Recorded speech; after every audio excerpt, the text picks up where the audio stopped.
হাদিসের মধ্যে কথা স্পষ্ট আছে, আল্লাহ নবী সাল্লাল্লাহু আলাইহি ওয়াসাল্লাম কখনোই খাবার জুতা পরিহিত অবস্থায় খাইতেন না। জুতা পায়ে কখনোই তিনি খাবার খাইতেন না, বরং জুতা খুলে পিঠ সোজা রাইখা মাথা নিচের দিকে নোয়াইয়া দুই হাঁটু উপরের দিকে তুলে বিনয়ের সাথে আল্লাহ নবী সাল্লাল্লাহু আলাইহি ওয়াসাল্লাম খাবার গ্রহণ করতেন। নবীজি নিজে বলতেন, আকুলু কামা ইয়াকুলুল আবদ, একজন গোলাম তার মনিবের সামনে যেরকম বিনয়ের সাথে খানা খায়, আমি আমার মহান আল্লাহ পাকের সামনে এভাবে খানা খাই। ভাইয়া, আদব, আদব অনেক বড় জিনিস। আল আদাবু খাইরুন কুল্লু, আদব পুরাটাই কল্যাণ। রাসূলুল্লাহ সাল্লাল্লাহু আলাইহি ওয়াসাল্লাম বলছেন, মা নাহালা ওয়ালিদুন ওয়ালাদাহু মিন নুহলিন মিন আদাবিন হাসান। তোমরা তো বাংলাটা বুঝলা না, জুতা যেহেতু খুলবা না ভাই, তো বাইরে চলে যাও।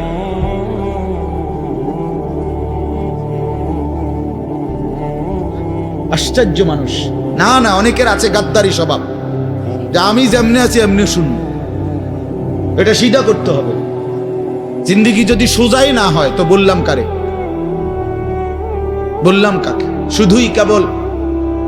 শুধুই কেবল ভাইয়া শুনলাম একজনের পরিচিতি আছে, একজনের জনপ্রিয়তা আছে, একজনের সুর আছে, একজনের টান আছে, একজনের জোরে গলার আওয়াজ আছে, তো এই কারণে জড়লাম। কি ফায়দা এতে ভাই? কথা বুঝেন নাই? আমারে মনে করেন 1 কোটি মানুষ চিনে, তো আপনার লাভ কি? আমারে 10 কোটি মানুষ চিনে, সারা পৃথিবী চিনে, তো আমারে চিনলে তোমার লাভ কি? তুমি কি বদলাইলা, এটা না দেখার বিষয়। আমি আমার জন্য কি গ্রহণ করলাম, এখানে কার জনপ্রিয়তা আছে না নাই, এটা দিয়ে কে ঘাস কাটে? জনপ্রিয়তা দিয়ে হয় কি? কিচ্ছু না, কিছুই না। পৃথিবীর জনপ্রিয় অজনপ্রিয় সব মানুষই ভাত খায়, তো আর জনপ্রিয়তার আলাদা ভ্যালু কি?